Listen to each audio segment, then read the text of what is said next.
একই মানুষ দুই দেহে কিভাবে থাকতে পারে? আজ আমরা শুনব একটি অলৌকিক ঘটনা সম্পর্কে, বিজ্ঞান যার কোনো ব্যাখ্যা দিতে পারেনি। আমরা শুনেছি, এমনকি আমাদের অনেকের অভিজ্ঞতা বলে, বহু মহাপুরুষ তার স্থূল দেহ নিয়ে যথেচ্ছ বিচরণ করতে পারেন। বহু সাধক তার গুরুদেবকে স্মরণমাত্র দর্শন পান। বিবেকানন্দ পেয়েছেন রামকৃষ্ণের দেখা। এমনকি ঠাকুরের মৃত্যুর পরেও ঠাকুরের জ্যোতির্ময় দেহ দেখতে পেয়েছেন। এমনকি ঠাকুরের কাছ থেকে নির্দেশও পেয়েছেন বিবেকানন্দ।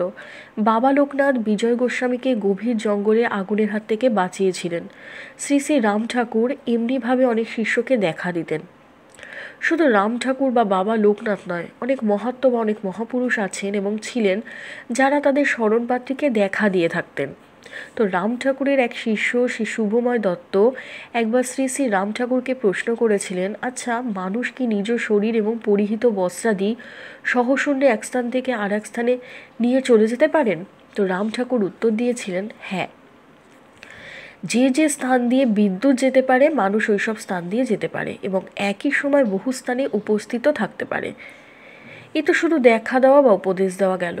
এটা আমাদের কারোর মনে হতে পারে যে এগুলো সবই আমাদের মনের ভ্রম, কিন্তু মানুষ তার নিজের দেহকে নিষ্ক্রিয় রেখে অন্য দেহে প্রবেশ করে এবং নতুন দেহে সে জ্ঞান সংগ্রহ করছেন, এটা খুব কমই শোনা যায়।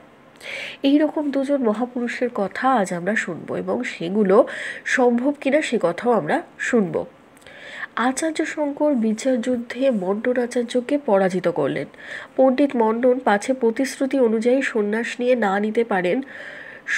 নিয়ে যাতে না নিতে পারেন, তাই তার স্ত্রী সরস্বতী দেবী আচার্য শঙ্করকে পরাজিত করবার মানসে আজীবন ব্রহ্মচারীকে কাম বিষয়ক প্রশ্ন করে বসলেন।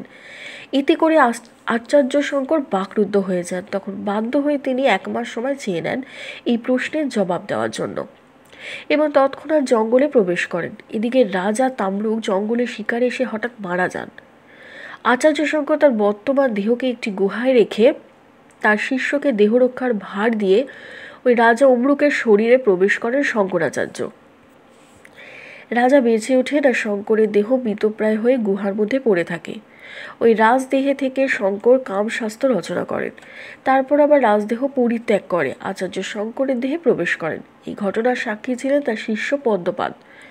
এসব আমাদের কাছে বই পড়ার গল্প। এমনি আরেকটি কাহিনী আমরা শুনেছি, মহাযোগী গোরক্ষনাথের কথা আপনারা সবাই শুনেছেন। এই গোরক্ষনাথের গুরু ছিলেন শিবস্বরূপ মন্ত্রসেন্দ্রনাথ।